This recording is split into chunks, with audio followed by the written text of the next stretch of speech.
Okay, let's widen this because we've just heard from a former judge of the Supreme Court very strong words. The police should be penalized for wrongful arrest. The judiciary is getting executivized and needs to stand up and be independent in the face of these wrongful arrests taking place. Vikram Singh, former DG Uttar Pradesh, joining me along with Aryama Sundaram, senior advocate. I want quick responses from you. First from you, Vikram Singh, because the message to the police is very clear. You now cannot have these wrongful arrests. Look at what your UP police was doing. They had Zubair in 6 different places for the same tweet where an investigation was going on already in Delhi, clearly under political instructions. So one thing to penalize the police, who's going to touch your political masters? Rajdeep, good evening. Good evening, sir. Good Mr. evening. Sundaram, sir. Well, let him cast the first stone who has not sinned before. Of course, the integrity of the investigation is as sacred as the investigation of the entire judicial proceeding. If the police has gone beyond its brief, if it is perverse, it is malicious, then of course action needs to be taken. But as it never Justice happens. Nupur had mentioned, No, but it never happens. The police officers who are responsible for these wrongful arrests are never touched. So they have an impunity.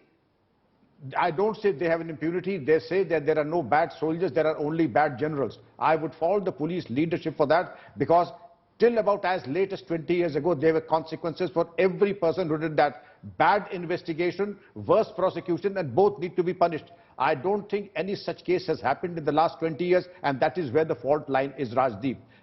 This has to come with consequences. You have to be cruel, to be kind, to ensure that the rule of law is transparent, equitable and predictable. Okay. And if it is not that, there is something horribly wrong in the entire process. You know, those are all very nice. You know, I like it when retired police officers, retired bureaucrats use these strong words, because it's easier to say it when you're retired than when you're in the service, if I may say so, sir. But Aryama Sundaram, do you really believe that anything will really change? Because every day in some part of the country it appears there is a wrongful arrest. We are focusing on this case, but as I said, in 2020, almost 1840 citizens were arrested for statements they had made or social media posts.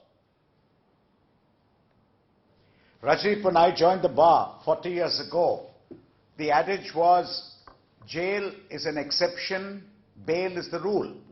Every man is innocent until he's proved guilty. Within 10 years of my being in the bar, and I'm talking about 30 years ago, the entire thing got reversed. And let me tell you, what you're seeing today is nothing new. All that's happened is your media has become more active, more vociferous, more of these cases are noticed.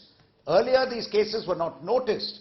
Today all of you notice these cases, therefore you're more vociferous, therefore you're talking more. I know 20 years ago it had all changed. To get bail in a matter on day one, even if you showed it was a completely civil matter, was so difficult you had to go finally to the High Court or even to the Supreme Court. Nothing has changed. No, but who is responsible? Maybe what has changed is your Mr. media's Sundaram, awareness. Sorry, sir. Your media's awareness has changed. Okay, but what has changed that now, as you said, whether it's particularly lower courts, are reluctant to grant bail? In fact, their first attitude is, give the person police custody, judicial custody, we are not going to intervene. Then the individual has to go to High Court or Supreme Court and thereby loses 15 days to even longer of their life and liberty, and this stretches across states.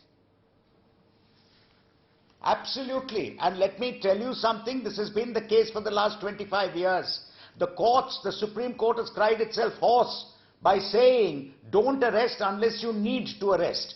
Every case doesn't deserve an arrest. The court has been saying this for about 20 years. But the fact is, judges over the last very many years in the lower judiciary, subordinate judiciary, do not feel it wise to allow a person on bail, and they go on the side of erring, on the side of caution, which unfortunately is erring against the fundamental right to liberty. Because what they do is, they are so overawed when the police say this man will commit the crime again, he's a charge sheeter, there's a heinous crime, etc., etc. They find it easiest to keep the man in for another 2 weeks. And what is worse, let me tell you, your own channels, when somebody is released, is caught, whom you people feel is completely guilty, and he's given bail, you all shout out. You shout out and say, why has he been given bail? Why has he been released? Why has this been done? I've heard your media channel, I've heard other channels doing the same thing, because you have decided he's guilty. Okay. When you decide he's not guilty, you feel he should be given bail. My point is, everybody has to be applied the same law.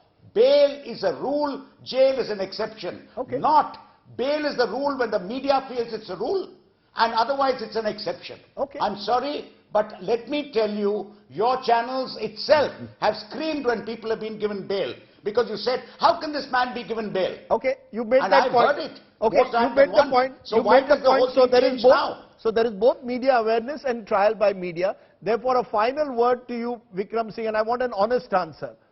Are these cases, whether a filmmaker who was picked up yesterday from Maharashtra and taken to Gujarat because of a tweet involving Amit Shah, or indeed Mohammed Zubair's case, or indeed a case of Saad Ansari who has spent 40 days in jail in Mumbai, or a Ketki Chitle, are all these under political pressure? Be honest. The police is, just as the judiciary's independence is being questioned, so is the police. Police takes instructions from their political masters, and this extends at the top. Let's not blame the inspector in the police station. You only have confirmed what I have said, that yes, there are no bad soldiers, there are only bad generals, Rajdeep. And yes, I have my own reservations in respect of the arrests made, because there were double standards, not doubles, there were triple standards. There were different standards for the Delhi, different standards for Assam and Gujarat, and that is where I have my reservations. If it is not transparent and equitable, equality before law, then of course there has been a tremendous and a huge miscarriage of justice, and that is where the fault line is. Okay. And I wish you had been patient enough to listen to the sane advice and his observations of the illustrious Aryama and Sundaram, but I knew you were a little uncomfortable and impatient. But have the patience to listen to people who have seen the world and given advice which has made me wiser, and I'm sure all of us who are listening to him. Okay, Let me leave it there. Vikram Singh, Aryama, Sundaram, strong words there. I hope someone is listening, because we will only come back again where the next high-profile case takes place, even as I can tell you hundreds of under-trials will languish without getting bail for years on end. But I appreciate both of you joining me here on the news today. Thank you both very much for joining me.